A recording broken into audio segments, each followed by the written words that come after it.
आज संपूर्ण महाराष्ट्रामध्ये आपल्याला सर्वांना माहित आहे, देशाचे पंतप्रधान आदरणीय नरेंद्र मोदीजी यांच्या नेतृत्वामध्ये एनडीएचं सरकार केंद्रामध्ये आहे आणि राज्यामध्ये महाराष्ट्राचे लोकप्रिय असे मुख्यमंत्री आदरणीय देवेंद्रजींच्या नेतृत्वातलं महायुतीचं सरकार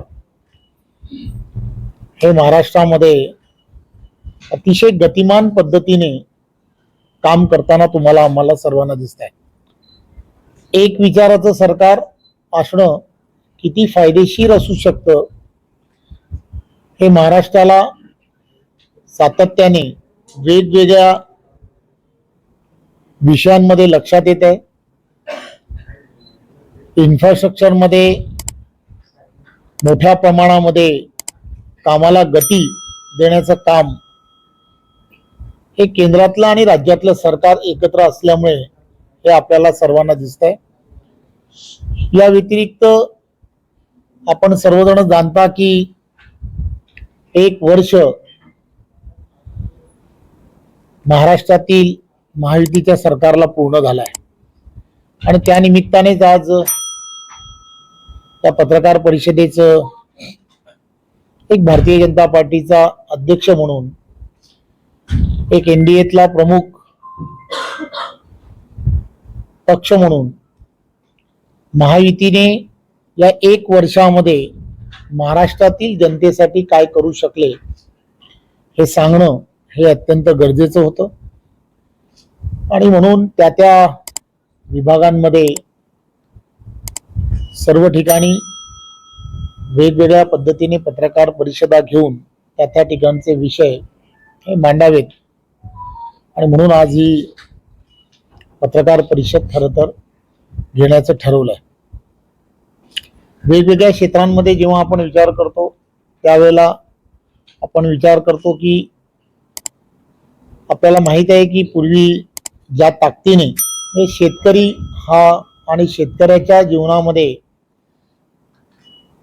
ज्या वेगवेगळ्या पद्धतीने सरकार मायबाप म्हणून पाठीशी राहिलं पाहिजे, या दृष्टिकोनातून 5 वर्षांमध्ये 25,000 कोटीपेक्षा जास्त इन्व्हेस्टमेंट ही या सरकारने करायचं ठरवलं आणि तेव्हापासून सातत्याने त्या दृष्टिकोनातून पाऊल हे सरकारने उचलायला सुरुवात केली।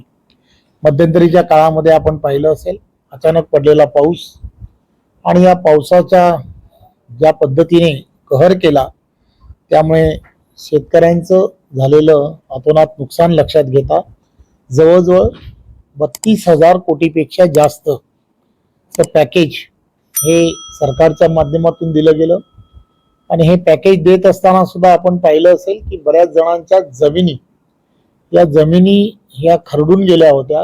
त्या खरडून गेलेल्या जमिनीसाठी सुद्धा पहिल्यांदाच सरकारने एक नव्या पद्धतीने त्याच्यामध्ये सरकारने पाठीशी राहिलं पाहिजे या दृष्टिकोनातून सरकारने त्या संदर्भातला सुद्धा निर्णय घेतला हे आपण सर्वजण जाणता।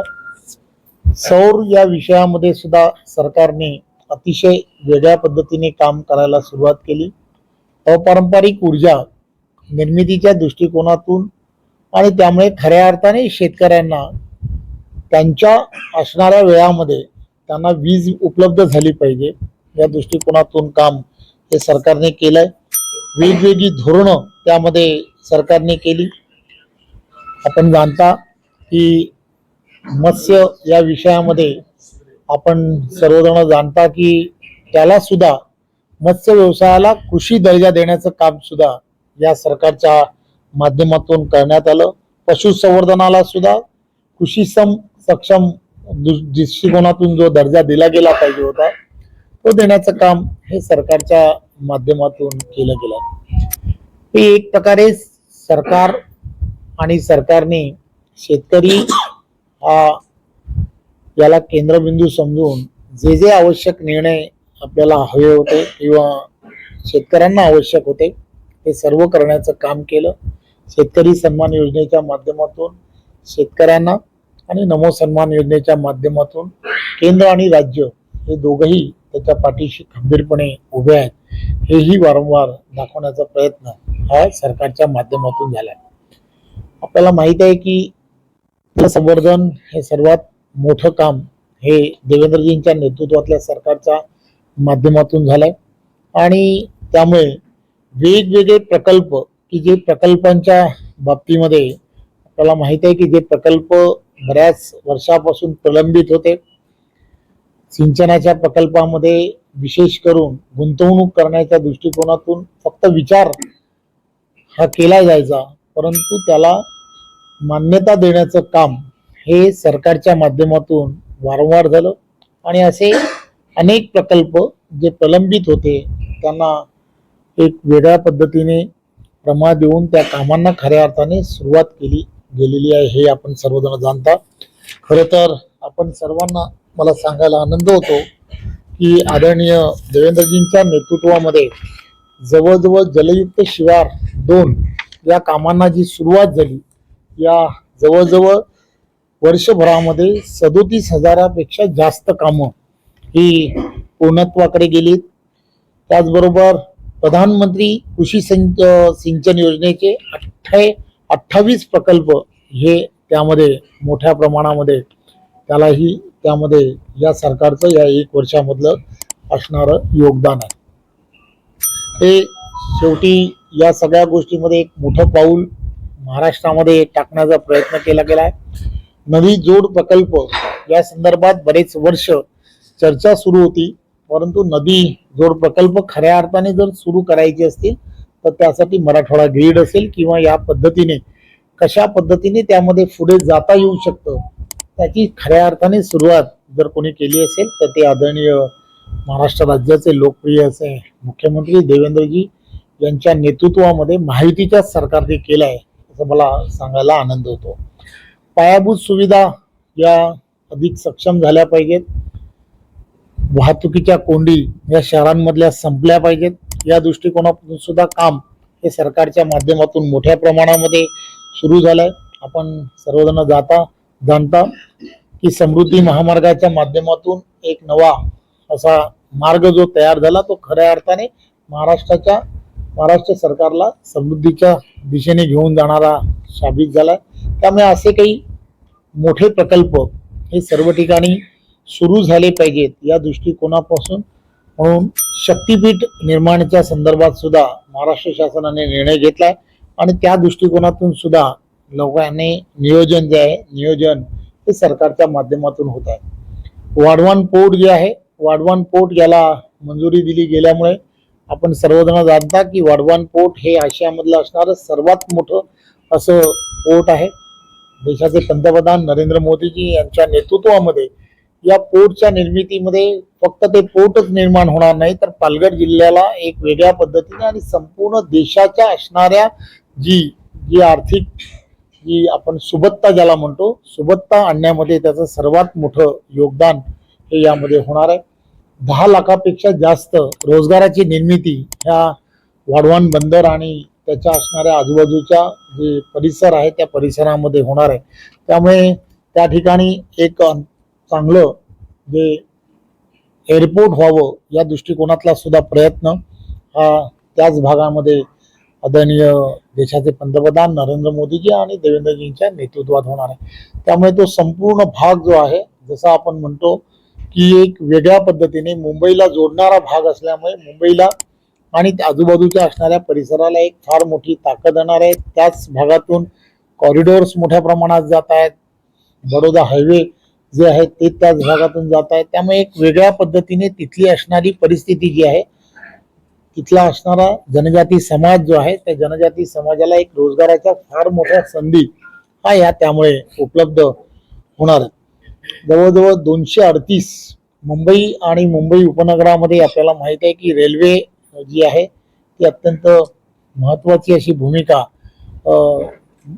त्याला धामिनी असं म्हटलं जातं, मुंबईला त्या रेल्वेला म्हटलं जातं. त्यामुळे या रेल्वेच्या असणाऱ्या ज्या लोकल्स डबे आहेत किंवा ज्या गाड्या ज्या आहेत त्या गाड्यांसाठी सुद्धा 238 नव्याने खरेदी करण्याच्या संदर्भातला निर्णय हा सुद्धा त्याच माध्यमातून घेण्यात आला आहे. नागपूरचा असणारा रिंग रोड जो आहे त्याला सुद्धा जवळजवळ 13,000पेक्षा जास्त कोटी रुपये ची मंजुरी करण्यात आली आहे. त्याचबरोबर त्या ठिकाणी आंतरराष्ट्रीय असं व्यापार आणि वित्तीय केंद्र तयार व्हावं या दृष्टिकोनातून सुद्धा 6,500 कोटीपेक्षा जास्त ही मंजुरी देण्यात आलेली आहे. असे अनेक प्रकल्प जे आहेत की जे प्रकल्प हे इन्फ्रास्ट्रक्चर मध्ये करण्याचा विचार केला गेलेला आहे. आणि 100 गावं जी आहेत ती सौर ग्राम म्हणून योजना जी आहे ती सुरू झाली आहे. जवळजवळ 15 गावं त्या दृष्टिकोनातून आतापर्यंत पूर्ण झालेली आहेत. त्यामुळे या सगळ्या गोष्टी ज्या आहेत या येणाऱ्या काळामध्ये महाराष्ट्राच्या या सगळ्या गतिमान महाराष्ट्र करण्यासाठी, ज्याला देवेंद्रजी नेहमी म्हणतात की महाराष्ट्र आता थांबणार नाही, त्याचा अर्थ असा आहे की महाराष्ट्राला प्रत्येक क्षेत्रामध्ये 1 नंबर करण्याचं काम हे महायुतीचं सरकार महाराष्ट्रातलं या गेल्या 1 वर्षामध्ये करत आहे. लाडकी बहीण योजना जी आहे, विरोधक वारंवार सांगत होते की लाडकी बहीण योजना ही बंद होणार आहे, पण आपण जाणताय की देवाभाऊ नेहमीच सांगतात की मी जोपर्यंत मुख्यमंत्री म्हणून आहे तोपर्यंत या योजनेला कुठेही धक्का लागणार नाही, कारण मी तुमचा सर्वांचा लाडका देवाभाऊ आहे. त्यामुळे ती योजना अतिशय योग्य प्रकारे सुरू आहे. राज्यामधील असणाऱ्या 10 जे जिल्हे आहेत त्या 10 जिल्ह्यांमध्ये उमेदचे मॉल तयार व्हावेत अशा दृष्टिकोनातून, महिलांचं सक्षमीकरण व्हावं या दृष्टिकोनातून सुद्धा एक विचार, आणि उमेदची असणारी ही जी फार मोठी असणारी महिलांची ताकद आहे तिला खऱ्या अर्थाने बाजारपेठ निर्माण करून देणं या दृष्टिकोनातून निर्णय ह्या सरकारने घेतला आणि त्या दिशेने आपण कामाला सुरुवातही झालेली आहे. आपण सर्वजण जाणता की महाराष्ट्राला जर पुढे न्यायचं असेल तर यामध्ये मोठ्या प्रमाणामध्ये इन्व्हेस्टमेंट येणं हे अत्यंत गरजेचं आहे. आणि म्हणून जवळजवळ 16 लाख कोटीपेक्षा जास्त सामंजस्य करार हे दावोसमध्ये हे गेल्या वर्षभरामध्ये झाले. आणि हे करार फक्त झाले नाहीत तर त्यापैकी 80% जास्त उद्योगधंद्यांना खऱ्या अर्थाने सुरुवातही झालेली आहे. आणि त्यामुळे गेल्या पूर्ण वर्षभरामध्ये ही असणारी परिस्थिती लक्षात घेता जवळजवळ आपण पूर्ण देशभरामधली असणारी सर्वात जास्त FDI ज्याला म्हणतात इन्व्हेस्टमेंट जी आहे की एक वातावरण पूर्णच्या पूर्ण महाराष्ट्रामधलं हे उद्योगधंद्यांसाठी पोषक असल्यामुळे मोठ्या प्रमाणामध्ये उद्योगधंदे हे महाराष्ट्रामध्ये यायला सुरुवात झालेली आहे. आणि या सुरू झालेल्या या उद्योगांच्या माध्यमातून जवळजवळ 1.5 लाखापेक्षा जास्त लोकांना रोजगाराच्या संधी खऱ्या अर्थाने प्राप्त झाल्या आहेत, हे मला सांगायला आनंद होतो. आपण सर्वजण जाणता की या सगळ्या विषयांमध्ये सुद्धा पोलीस भरती हा विषय हा अत्यंत महत्त्वाचा विषय होता. आणि म्हणून राज्यभरामध्ये गेल्या वर्षभरामध्ये 45,000पेक्षा जास्त लोकांना रोजगाराची पोलीस भरती ही करण्यात आलेली आहे. त्या व्यतिरिक्त आपण वेगवेगळे डिपार्टमेंट्स आहेत, या डिपार्टमेंटमध्ये नरेंद्र मोदीजींच्या नेतृत्वामध्ये सातत्याने सांगितलं जात होतं की शासकीय नोकऱ्या ज्या आहेत त्या नोकऱ्यांमध्ये जी ज्या ठिकाणी आपल्याला भरती करता येऊ शकते त्या ठिकाणी भरती करावी असं जेव्हा सांगितलं, त्या वेगवेगळ्या डिपार्टमेंट्समध्ये सुद्धा वेगवेगळ्या पद्धतीने भरत्यांचं TCSच्या माध्यमातून किंवा कुठेही ज्याला म्हणतो की पारदर्शकता ठेवून सर्व भागांमध्ये, मग त्या महानगरपालिका असतील किंवा वेगवेगळ्या असणाऱ्या शासकीय ज्या नोकऱ्या होत्या ज्या प्रलंबित होत्या त्या सर्व ठिकाणी सुद्धा एक चांगल्या पद्धतीने पारदर्शकपणे त्या ठिकाणी नोकऱ्यांच्या संधी ही तरुणांना मोठ्या प्रमाणामध्ये मिळत आहेत, हे मला सांगायला आनंद होतो. नवी मुंबई या भागामध्ये एक विद्यापीठ 5 परदेशी विद्यापीठांचे करार झालेले आहेत आणि त्या ठिकाणी एज्युकेशन सिटी म्हणून येणाऱ्या काळामध्ये नवी मुंबई हा जो भाग आहे तो भाग येणाऱ्या काळामध्ये आपल्याला सर्वांना पाहायला मिळणार आहे. आपण पाहत असाल पूर्ण देशभरामधील असणारे असंख्य तरुण, शेकडो तरुण हे शिक्षणाच्या निमित्ताने बाहेर असणाऱ्या काही प्रमुख युनिव्हर्सिटी ज्या आहेत त्या युनिव्हर्सिटीमध्ये शिक्षणासाठी जात असतात. त्यामुळे त्यांना बाहेरगावी न जाता ते याच ठिकाणी त्यांना शिक्षणाच्या व्यवस्था झाल्या पाहिजेत या दृष्टिकोनातला प्रयत्न हा आपले देवेंद्रजींच्या नेतृत्वात झाला. त्याचा अर्थ फक्त लक्षात घेतला पाहिजे की आपल्या देशातील असणारी करन्सी जी आहे ही करन्सी बाहेरच्या देशामध्ये जेव्हा एखादा विद्यार्थी किंवा एखादा कोणीतरी ज्यावेळेला बाहेर जात असतो त्यावेळेला आपल्या देशातले जे पैसे जे आहेत ते बाहेर जात असतात, परंतु हीच जर शिक्षणाची व्यवस्था जर आपल्याच देशामध्ये झाली तर ती पूर्णच्या पूर्ण करन्सी जी आहे ती करन्सी आपोआप आपल्या देशामध्ये राहायला सुरुवात होईल. एक दूरदृष्टी असणारा नेता कसा असतो हे देवेंद्रजींनी या त्यांच्या विविध कामांमुळे आपल्याला लक्षात आणून दिलेलं आहे. सौर अपारंपरिक ऊर्जेच्या बाबतीमध्ये आपण सर्वांना पाहित असेल की ज्यांनी एखादे विजेचं उत्पादन करण्यासाठी जेवढा खर्च येत असतो त्यापेक्षा विजेची बचत केल्यानंतर त्याच्यामध्ये आपल्याला फार मोठ्या प्रमाणामध्ये फायदा होऊ शकतो. आणि एखादी इन्व्हेस्टमेंट जर आपण पूर्णच्या पूर्ण जर नैसर्गिकरित्या जर केली आणि त्याचा दूरगामी जर फायदा होणार असेल तर त्यासाठी आपण काम करायला हवं. आणि म्हणून येणाऱ्या काळामध्ये त्यांनी केलेला हा ऐतिहासिक जो निर्णय होता त्या ऐतिहासिक निर्णयामुळे अपारंपरिक ऊर्जेला सर्वात जास्त महत्व हे महाराष्ट्रात दिल्यामुळे आपल्याला लक्षात येत आहे की पूर्ण देशभरामध्ये असं कुठेच झालं नाही किंवा कुठे होत नाही की विजेचा दर जो आहे विजेचा दर हा कमी होणं हे गेल्या 25 वर्षामध्ये कधीच झालं नाही. विजेचा दर वाढत्या आपल्याला सर्वांना दिसला, परंतु जो कमी झाला त्याचं कारणच एक आहे की देवेंद्र फडणवीस जी यांची असणारी दूरदृष्टी आहे असं या निमित्ताने मला सांगावं असं वाटतं. राज्य शासन असेल किंवा सीबीएसई बोर्ड्स असतील किंवा ह्या सगळ्या ज्या आपलं असणारं शालेय शिक्षण आहे या शालेय शिक्षणामध्ये छत्रपती शिवाजी महाराजांचा असणारा जो इतिहास आहे तो इतिहास त्यामध्ये प्रामुख्याने शिकवला गेला पाहिजे. या दृष्टिकोनातून पाऊल हे या पूर्णच्या पूर्ण 1 वर्षामध्ये सातत्याने घेण्याचं काम झालं. मोठमोठ्या शहरांमध्ये क्रीडा संकुले तयार झाली पाहिजेत या दृष्टिकोनातला सुद्धा विचार केला गेलाय. खेलो इंडियाच्या माध्यमातून देशभरामध्ये खेळाडूंना एक वेगळ्या पद्धतीचं मदत ही केंद्रातल्या सरकारच्या माध्यमातून होते, परंतु राज्यामध्ये सुद्धा एक खेळासाठी इन्फ्रास्ट्रक्चर तयार झालं पाहिजे या दृष्टिकोनातला प्रयत्न हा देवेंद्रजींच्या नेतृत्वातल्या या सरकारच्या माध्यमातून केला गेला. आपल्याला माहित आहे की अहिल्याबाई होळकर यांची 350वी जयंती ही मोठ्या उत्साहामध्ये सर्व महाराष्ट्रामध्ये आणि पूर्ण देशभरामध्ये झाली. आणि त्यामुळे अहिल्याबाईंचं असणारं जे योगदान या देशासाठी असणारं किती मोठं आहे हे आपण सर्वांनी जाणता. आणि त्या दृष्टिकोनातून जवळजवळ 5,500 कोटीपेक्षा जास्त त्यांच्या तीर्थक्षेत्र जी आहेत त्यांनी ज्या ठिकाणी वेगवेगळ्या पद्धतीने कामाला केली किंवा ज्या मंदिरांचा जीर्णोद्धार केला, ज्या ठिकाणी विहिरी बांधल्या किंवा जे त्यांनी त्यावेळच्या काळामध्ये केलेलं काम होतं त्या सर्व भागांमध्ये त्या विशेष असा निधी देण्याचं काम हे या सरकारच्या माध्यमातून केलं गेलंय. त्याच माध्यमातून जवळजवळ अहिल्याबाई होळकर यांच्या नावाने महिलांसाठी स्टार्टअप तयार करण्याचा सुद्धा संकल्प हा आपल्या सरकारच्या माध्यमातून करण्यात आलेला आहे. एक गोष्ट लक्षात घेतली पाहिजे की आपण सर्वजण जाणता की सर्व राज्यांमध्ये ज्या सरकारी सेवा ज्या आहेत त्या सरकारी सेवा येणाऱ्या काळामध्ये आपण जाणता की यामध्ये पारदर्शकता आली पाहिजे. त्या दृष्टिकोनातून देवेंद्रजी जेव्हा 2014 पासून 2000 आजपर्यंत सातत्याने त्याचा प्रयत्न करतात आणि त्या सर्व गोष्टींमध्ये तहसीलदार कार्यालय असेल किंवा सरकारी जेवढी कार्यालय आहेत की ज्या ठिकाणी दाखले दिले जातात किंवा या सगळ्या गोष्टींमध्ये विलंब जो केला जातो, आज आपल्याला माहिती आहे की हे पूर्णच्या पूर्ण महाराष्ट्र किंवा देशामध्ये सर्व ठिकाणी डिजिटलायझेशन मोठ्या प्रमाणात झालेलं आहे. त्यामुळे डिजिटलायझेशन झालेला याचा फायदा हा सामान्य नागरिकांना झाला पाहिजे या दृष्टिकोनातून हे सर्वच्या सर्व दाखले जे आहेत ते व्हॉट्सअपच्या माध्यमातून देण्याचा निर्णय हा या सरकारच्या माध्यमातून केला गेलेला आहे. सेवा क्षेत्रांमध्ये अतिशय चांगलं काम उभं राहिलं पाहिजे आणि नागरिकांची जास्तीत जास्त सेवा ही नागरिकांना उपलब्ध झाली पाहिजे म्हणून सरकार कटिबद्ध आहे. आणि सरकार त्या दृष्टिकोनातून वेगवेगळ्या पद्धतीने डिजिटायझेशन पद्धतीने किंवा जास्तीत जास्त लोकांना कमीत कमी या सगळ्या व्यवस्थेमधून कमीत कमी त्रास कसा होईल या दृष्टिकोनातला प्रयत्न हा सरकारच्या माध्यमातून केला जातोय.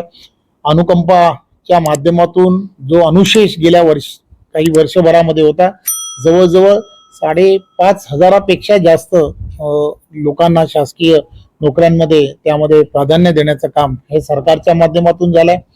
महात्मा फुले जन आरोग्य योजनेच्या माध्यमातून जवळजवळ ज्या आजार त्यामध्ये ठेवले होते त्या आजारांमध्ये अधिक वाढ व्हावी अशी सातत्याने नागरिकांची मागणी होती आणि म्हणून 2399 आजारांचा यामध्ये मोठ्या प्रमाणामध्ये समावेश हा करण्याचं काम झालेलं आहे. पूर्ण वर्षभरामध्ये जवळजवळ 1,09,440 ग्रामीण कुटुंबांना न जोडण्या करण्याचं काम सुद्धा याच वर्षांमध्ये झालेलं आहे. नवी मुंबई जे आहे त्यामध्ये महाराष्ट्र इनोव्हेशन सेंटर तयार करावं, ही सिटी तयार करावी असा विचार हा शासनाच्या माध्यमातून सुरू झालेला आहे आणि त्या दृष्टिकोनातून कामालाही प्रत्यक्षपणे सुरुवात केली गेली आहे. राज्याचं नवीन गृहधोरण जे आहे त्या गृहधोरणाच्या संदर्भामध्ये सुद्धा राज्याने विचार केला आणि त्या दृष्टिकोनातून सुद्धा कामाला सुरुवात केली आणि त्यामध्ये सुद्धा स्वयं पुनर्विकास या माध्यमातून सुद्धा एक चांगल्या पद्धतीचा एक विकास हा त्या ठिकाणी करता येऊ शकतो याची मुंबईमध्ये त्याची सुरुवात झालेली आहे आणि याच धर्तीवरती संपूर्ण महाराष्ट्रभर या सगळ्या गोष्टी होणार आहे. प्रधानमंत्री आवास योजनेच्या माध्यमातून जवळजवळ 30 लाखापेक्षा जास्त घरांची निर्मिती करण्याचं ठरवलं आहे. त्यापैकी जवळजवळ 4,91,000 घरं ही पूर्ण झाली आहेत हे मला सांगायला आनंद होतो. तुकडेबंदीचा कायदा शिथिल करण्याचा निर्णय हा 1 जानेवारी 2025 पर्यंत झालेला आहे आणि त्यामुळे त्यासाठीच्या असणाऱ्या ज्या कायदेशीर ज्या बाबी आहेत त्या बाबी पूर्ण करण्याचं काम केलं जात आहे. शेत जमिनीच्या बाबतीमध्ये जे वाटप करण्याचा जो विषय होता त्यासाठी जी शुल्क माफीच्या संदर्भातला जो महसूल खात्यातला जो निर्णय होता तो निर्णयही झालेला आहे याची आपणा सर्वांना कल्पना आहे. आणि आणीबाणीत कारावास ज्या मंडळींनी भोगला अशांच्या मानधनामध्ये सुद्धा दुप्पट वाढ करण्याच्या संदर्भातला निर्णय हा सुद्धा शासनाच्या माध्यमातून घेतला गेलेला आहे. महाराष्ट्र राज्य अनुसूचित जाती आयोग हा महाराष्ट्र राज्य अनुसूचित जमाती आयोग या दोन्ही गोष्टीला संविधानिक जी मान्यता दिली पाहिजे होती ती मान्यता ही शासनाच्या माध्यमातून दिली गेलेली आहे. पीपल्स एज्युकेशन सोसायटीला 500 कोटी रुपयापर्यंतचा निधी देण्याच्या संदर्भातला जो निर्णय होता तो निर्णयही शासनाच्या माध्यमातून घेण्यात आलेला आहे.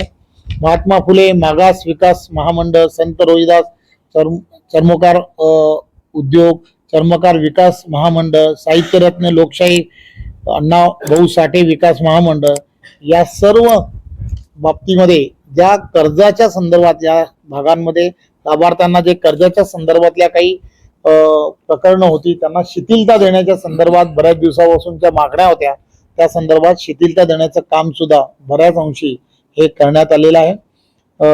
त्याच व्यतिरिक्त ओबीसीसाठी 72 नवी वसतिगृह करावीत असा जो विचार झाला होता त्यापैकी 64 जवळजवळ पूर्ण झालेली आहेत.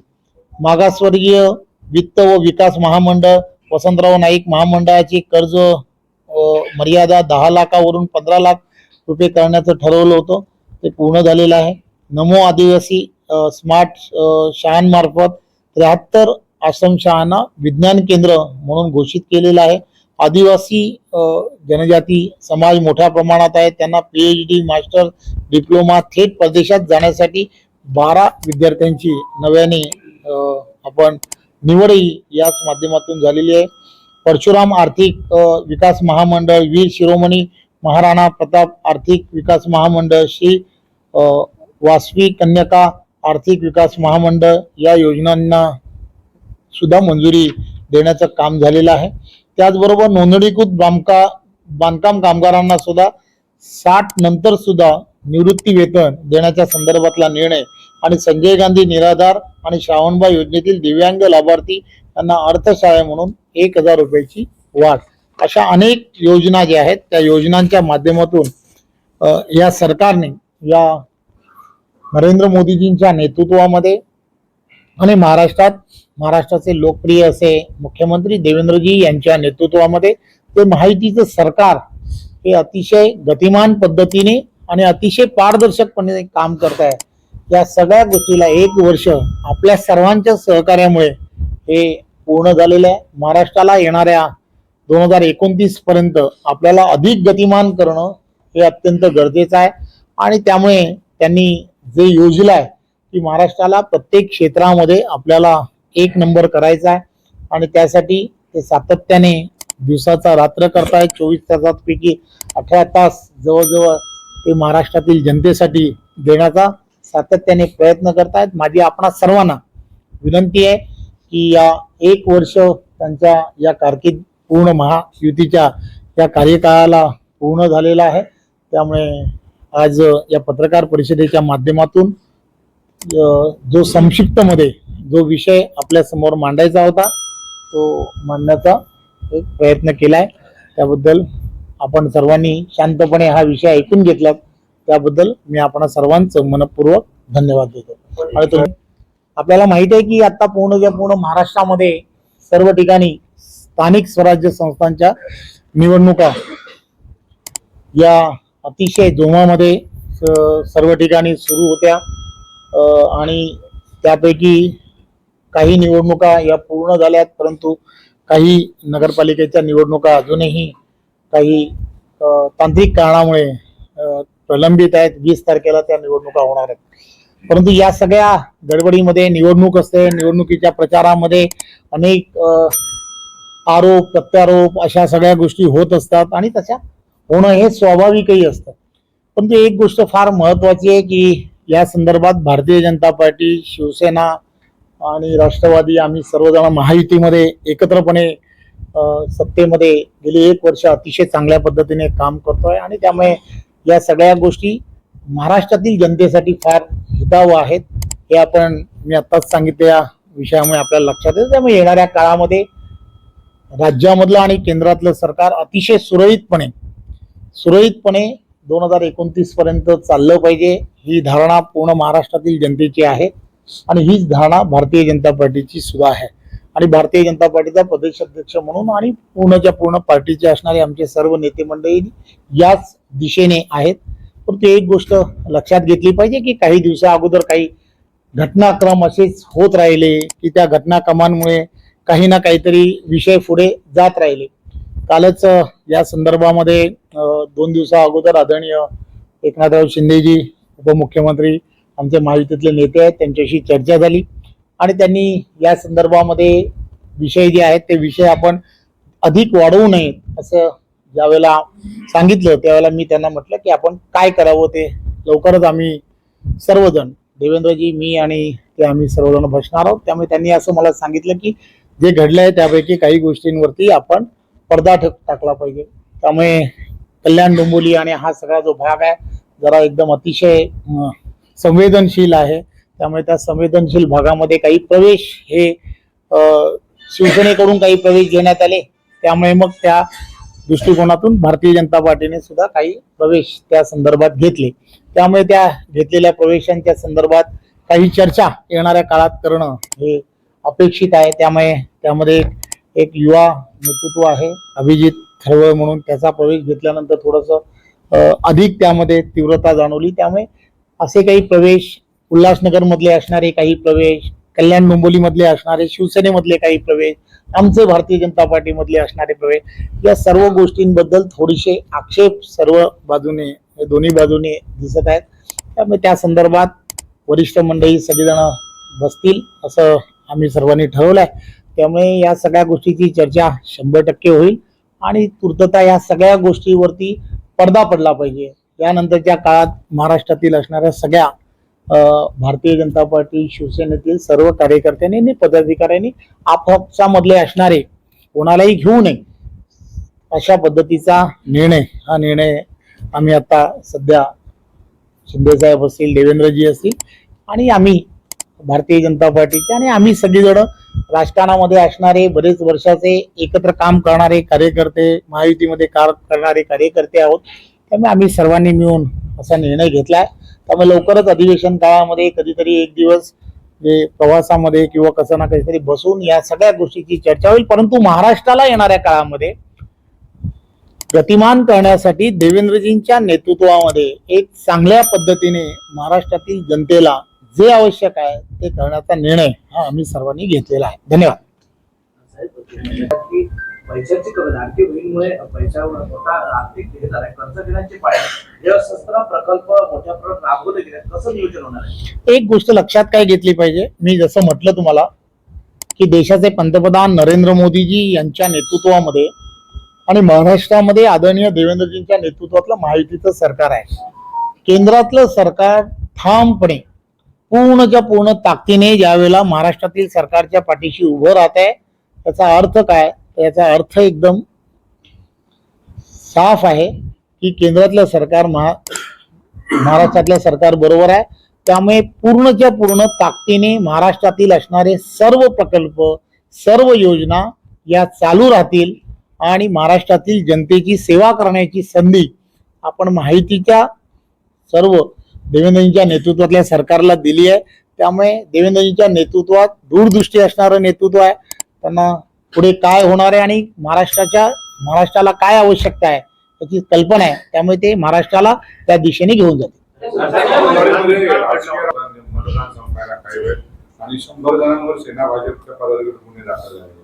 मी मगाशीच माझ्या सांगण्यामध्ये मी हे सांगण्याचा प्रयत्न केला, निवडणुका असतात, निवडणुकांना निवडणुकीसारखं घेतलं पाहिजे आणि निवडणुका संपल्यानंतर सर्व विसरलं पाहिजे.